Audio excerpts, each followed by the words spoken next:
लामाचौर गाउँपालिकामा एक ठुलो सिमेन्ट उद्योग खोल्ने प्रस्ताव आएको छ। यसबारेमा उद्योगीले गाउँपालिका अध्यक्षसँग भेट गरी आफ्नो प्रस्ताव गाउँ कार्यपालिकामा पेश गरेका छन्। यस प्रस्ताव अनुसार उद्योगले कम्तीमा 500 जनालाई रोजगारी दिने, गाउँपालिकाले राजस्व उठाउन सक्ने, आम्दानी बढेसँगै गाउँपालिका क्षेत्रमा पक्की सडक निर्माण लगायतका भौतिक पूर्वाधार निर्माण गर्न सकिने र वातावरण मैत्री स्थानीय शासन पद्धतिको प्रवर्धन गर्न पनि सकिने देखिन्छ। यसले गर्दा गाउँपालिका अध्यक्ष उद्योग खोल्न दिन सकारात्मक छन्। तर उद्योगका लागि करिब 2000 रुख काट्नुपर्ने, नजिकैको पानीको मुहान सुक्न सक्ने, उद्योगबाट निस्कने धुलो धुवाले स्थानीय मानिसहरूको स्वास्थ्यमा असर गर्न सक्ने जस्ता नकारात्मक कुराहरू पनि छन्। यसले गर्दा स्थानीय नागरिकहरूबाट चर्को विरोध आउन सक्ने सम्भावना पनि छ। यस विषयमा छलफल गरी आवश्यक निर्णय लिन गाउँपालिकामा एक बैठकको आयोजना गरिएको छ। यस बैठकमा गाउँपालिकाका अध्यक्ष, उद्योगी, स्थानीय वातावरण अभियन्ता, गाउँका बेरोजगार युवा, कृषक र उद्योग सञ्चालन गर्न प्रस्ताव गरिएको वडाका वडा अध्यक्षलाई आमन्त्रण गरिएको छ।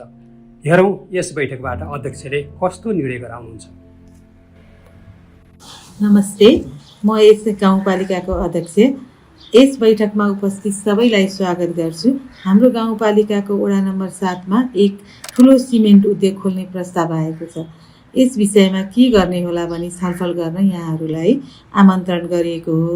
अब बैठक आरम्भ हुन्छ।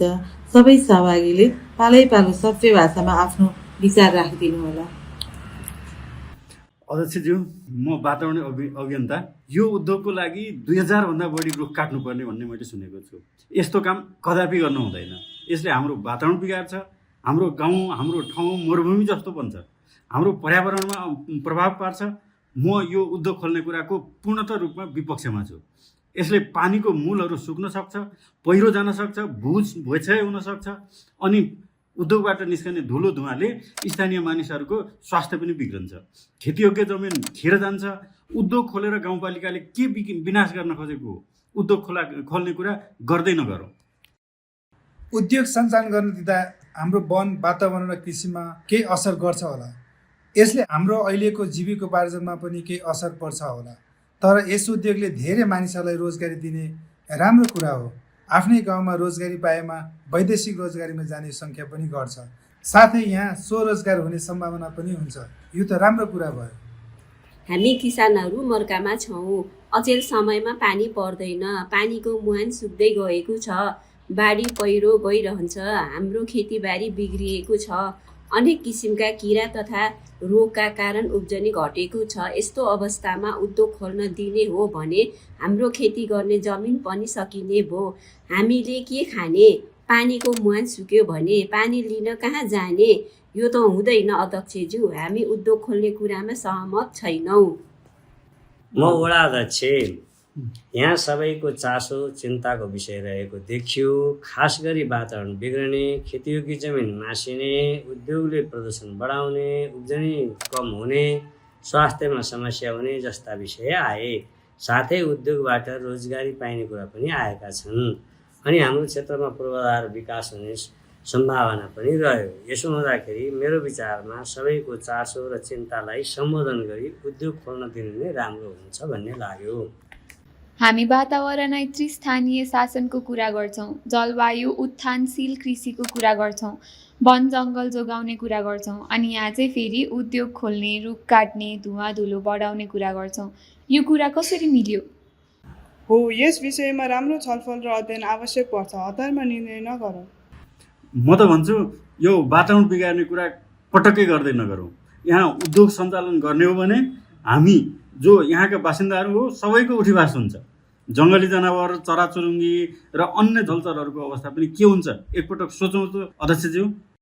खै, मैले त कुरा बुझ्न सकिनँ। वातावरण र विकास सँगै जान सक्छ त, तर पनि विनाश गर्ने कुरा चाहिँ नगरौँ, विकासको कुरा चाहिँ गरौँ। जङ्गल मासियो भने हामी घाँस दाउरा गर्न कहाँ जाने? यसको पनि विचार गरौँ। अध्यक्षज्यू, म केही कुरा राख्न चाहन्छु। यो उद्योगले विकासका कुरा गर्छ, विनाशका कुरा गर्दैन। हामी विद्यमान ऐन कानुनको पालना गर्छौँ, वातावरण संरक्षणमा ध्यान दिन्छौँ। हामी रुख काट्ने मात्र गर्दैनौँ, यसको बदलामा रुख बिरुवा रोप्छौँ। किसानलाई मार्का पर्ने काम गर्दैनौँ, बरु हामी यहाँ लगानी बढाएर आर्थिक क्रियाकलाप बढाउन सहयोग गर्छौँ। मैले यहाँहरूको सबै कुरा सुने। हाम्रो गाउँपालिकाले स्थानीय नागरिकको हित विपरीतको कुनै पनि काम गर्दैन। हाम्रो विश्वास गर्नुहोस्, हामी वातावरणीय प्रभाव मूल्याङ्कन EIA कडाइका साथ पालन गर्छौँ। एक रुख काटिएमा थप 4 रुख रोप्ने, पानीको मुहान संरक्षण गर्ने, खेतीयोग्य जमिनको संरक्षण गर्ने, वायु तथा ध्वनि प्रदूषण नगर्ने कुरामा उद्योगीलाई जिम्मेवार बनाउँछौँ। हामी यहाँ आएको सबै विषयको उचित सम्बोधन गर्छौँ। यो गाउँपालिकाको प्रतिबद्धता हो। त्यसैले यहाँहरू सबैलाई आश्वस्त हुन म अनुरोध गर्दछु। गाउँपालिका र गाउँपालिका अध्यक्षप्रति हाम्रो पूर्ण विश्वास छ। वातावरण नबिगारी गरिने विकासमा हाम्रो सहमति हुन्छ। यो कुरा ठिक हो, यसै गरौँ। यस बैठकमा व्यक्त भएको सबै सहभागीहरूको राय सुझाव स्वीकार गर्दै गाउँपालिकाले विस्तृत अध्ययन तथा परामर्श गर्छ, थप बैठकहरूको आयोजना गर्छ, विद्यमान ऐन कानुन र मापदण्डहरूको उचित प्रयोग गर्ने गरी हामी सावधानीपूर्वक उद्योग खोल्ने प्रक्रिया अघि बढाउँछौँ अनि सबै विषयहरू स्पष्टता आएपछि मात्र उद्योग खोल्ने स्वीकृति दिन्छौँ। हुन्छ।